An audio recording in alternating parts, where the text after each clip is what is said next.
So here is the Rejuvilac. I put it in the fridge. Here are the sprouts, and this is the water. It's not clear anymore. Okay, and if you mix it, it makes bubbles. I don't know if you can see the bubbles. Anyway, it makes bubbles. And when you open it, it smells like cheesy smell, like fermented water. Okay, can you see? There are bubbles. You can see that it's alive, it's breathing.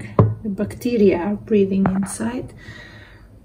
We will now make cheese with the Rejuvilac and the peanut milk remainings.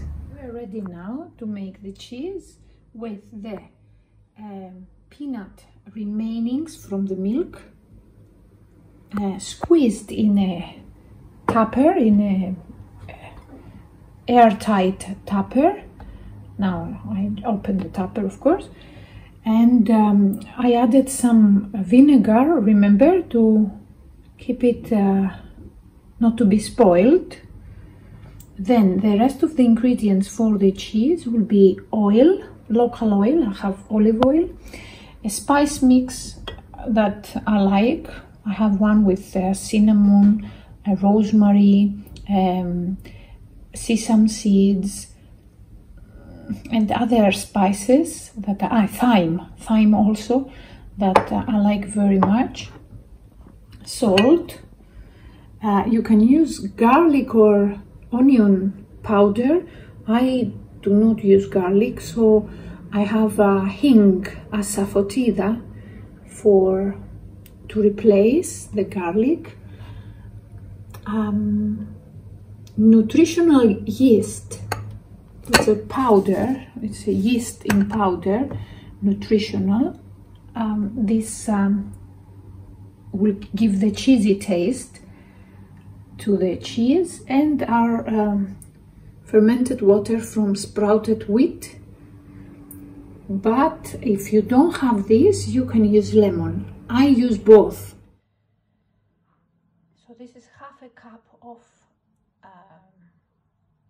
remainings, and I will use 1/3 of a teaspoon yeast, nutritional yeast.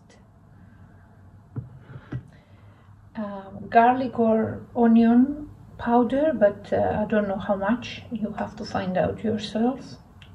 I put very little hing because it's too strong, that little.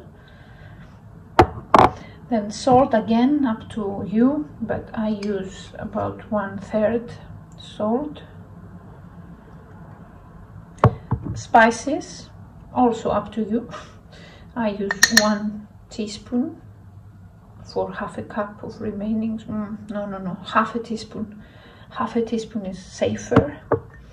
And now we will use the Rejuvilac. Let's see. I don't know how much, depends. I will try not to mix it. I don't want it too thin. I want it thick. I will add also lemon and oil. Remember, oil as well.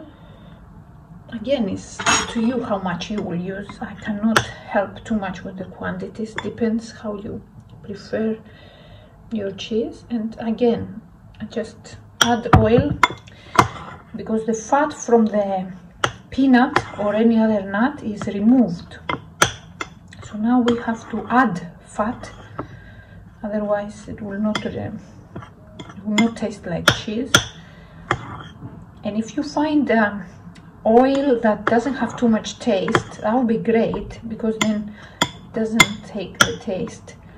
Okay, now I have to mix it with my hand. Remember that you use if you use fermented water, it's good to leave it out of the fridge for a few hours, so the fermentation will start working on the rest of the ingredients. Okay, a little bit more oil, in my opinion. Then you try and you add, better to use less salt, less lemon, and then add than to use more and then destroy the mixture.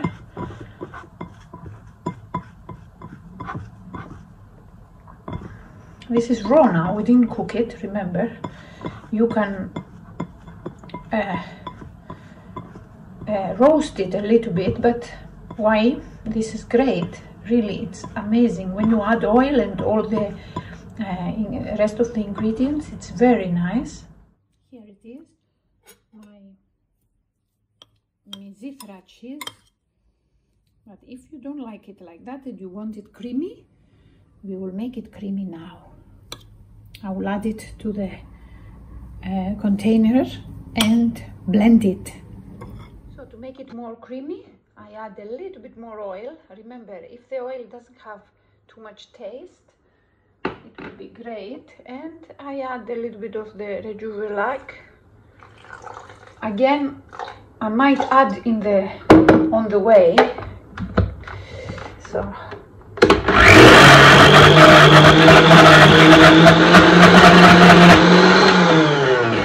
Okay, more water.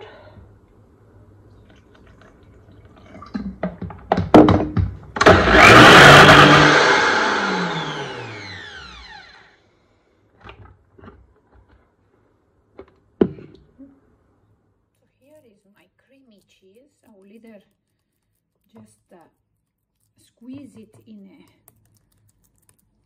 a container, glass container if possible, or I will have it in a cheesecloth and squeeze it in a cheesecloth and hang it somewhere like that, and wait until it matures. But I don't want to wait. I will try today. You can eat it with bread. You can eat it with, and it's really, really very tasty. Very, very tasty. You can put it in pasta, in whole pasta. And remember, you can put spices you like, and if you like garlic or onion, and it will be very tasty.